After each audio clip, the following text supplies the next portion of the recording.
Assalamualaikum warahmatullahi wabarakatuh. Perkenalkan, saya Trizky Tegar Valenzi dengan NIM 028 dari kelas A jurusan Psikologi di Universitas Merdeka Malang. Di sini saya sebagai mahasiswa aktif jurusan Psikologi di Universitas Merdeka Malang akan menyampaikan video tentang agama Samawi dan agama Ardi, analisis konseptual dan relevansinya bagi krisis nilai di kalangan mahasiswa.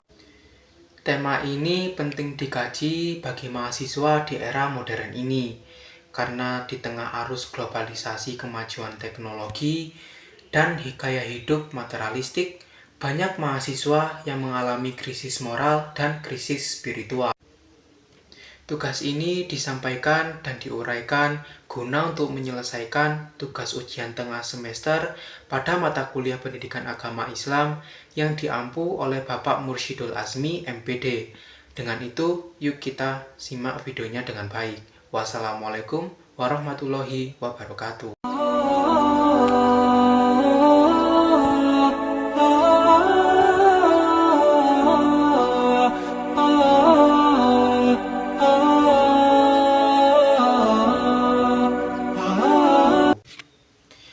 Agama dibedakan dan dibagi menjadi dua, yaitu agama Samawi dan agama Ardi.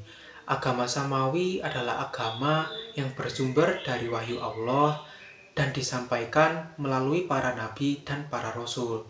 Contohnya adalah agama Islam, Yahudi, dan Kristen. Sedangkan agama Ardi adalah agama yang bersumber dari buah pikir manusia, budaya, dan filsafat seperti agama Hindu, Konghucu, Shinto, dan sebagainya. Perbedaan filosofis dari kedua agama tersebut adalah agama Samawi menekankan ketaatan terhadap kehendak Tuhan, sedangkan agama Ardi menekankan pencerahan batin dan harmoni dengan diri sendiri atau dengan alam. Islam menjelaskan bahwa agama yang sesuai dengan fitrah manusia adalah agama Islam itu sendiri. Fitrah di sini artinya adalah potensi alami manusia untuk mengenal dan menyembah kepada Tuhan Yang Maha Esa, sebagaimana firman Allah terdapat di surah Ar-Rum ayat 30, yang berarti, maka hadapkanlah wajahmu dengan lurus kepada agama Islam, sesuai fitrah Allah yang telah menciptakan manusia menuntut fitrah itu. Tidak ada perubahan pada ciptaan Allah. Itulah agama yang lurus, tetapi kebanyakan manusia tidak mengetahuinya. Secara filosofis, Islam menuntun manusia agar hidup selaras dengan potensi moral, spiritual, dan rasionalnya, menyeimbangkan antara akal, hati, dan tindakan, bukan kepercayaan buta.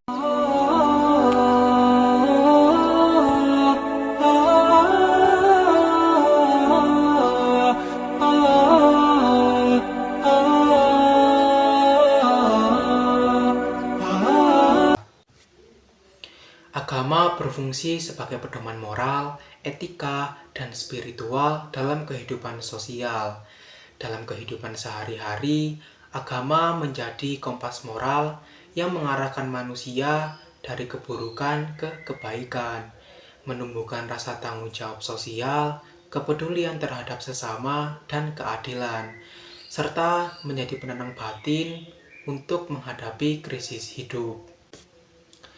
Secara filosofis, eksistensi agama membuktikan bahwa manusia tidak cukup hanya dengan materi atau akal, tetapi manusia juga memerlukan yang namanya dimensi transendental atau dimensi yang berhubungan dengan Tuhan untuk mencapai kebahagiaan yang sejati.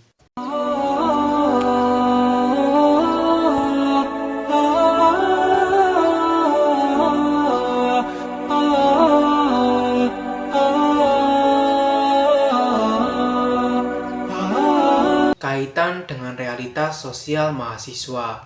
Dalam konteks mahasiswa masa kini, banyak fenomena yang mencerminkan krisis spiritual dan krisis moral, seperti contoh Yang pertama adalah gaya hidup konsumtif, ikut-ikutan tren, FOMO, atau membeli barang yang tidak sesuai kebutuhan.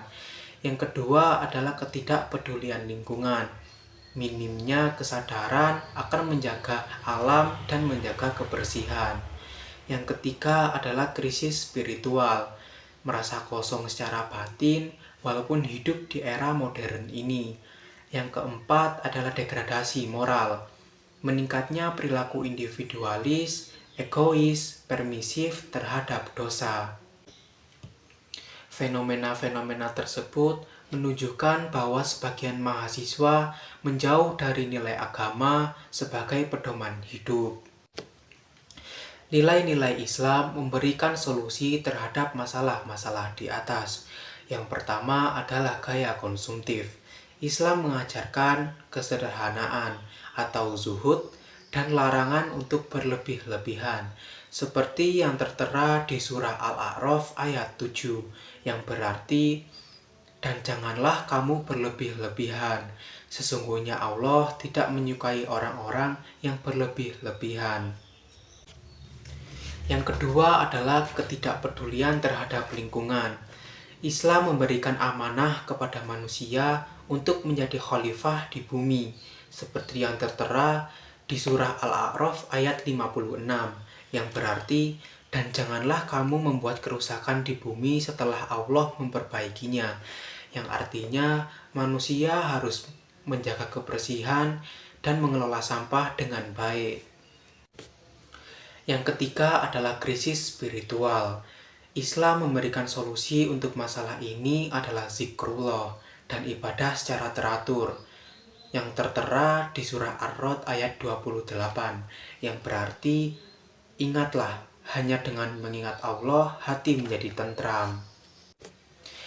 Dengan menanamkan akhlak Islam, mahasiswa akan menjauhi plagiarisme, hedonisme, dan perilaku tidak etis lainnya.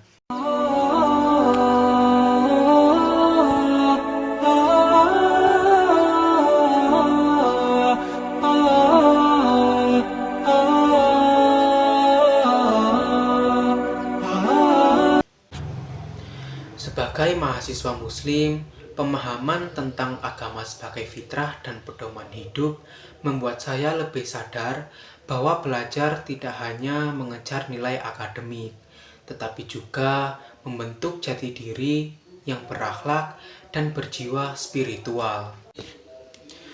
Saya mulai memahami bahwa ilmu tanpa agama adalah kesombongan, sedangkan agama tanpa ilmu adalah kebodohan. Keduanya harus berjalan secara beriringan untuk menciptakan keseimbangan hidup. Pemahaman ini mendorong saya untuk lebih menata niat dalam belajar, lebih peduli terhadap lingkungan sosial, hidup sederhana, dan memperdalam ibadah. Dengan begitu, lingkungan kampus bukan hanya untuk mengejar gelar, tetapi juga ladang untuk membangun karakter Islami.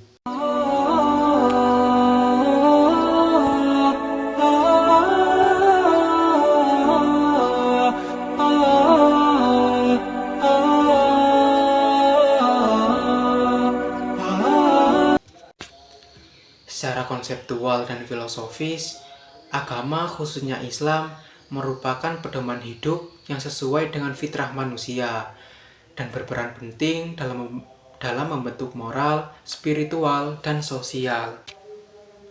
Dalam konteks mahasiswa modern yang menghadapi krisis nilai, Islam hadir bukan hanya sekedar sebagai dogma, tetapi Islam hadir sebagai bukti nyata untuk menuju kehidupan yang imbang antara akal, moral, dan iman. Islam bukan hanya untuk diketahui, tetapi untuk dijalani, karena di setiap ajarannya terdapat arah, makna, dan ketenangan hidup.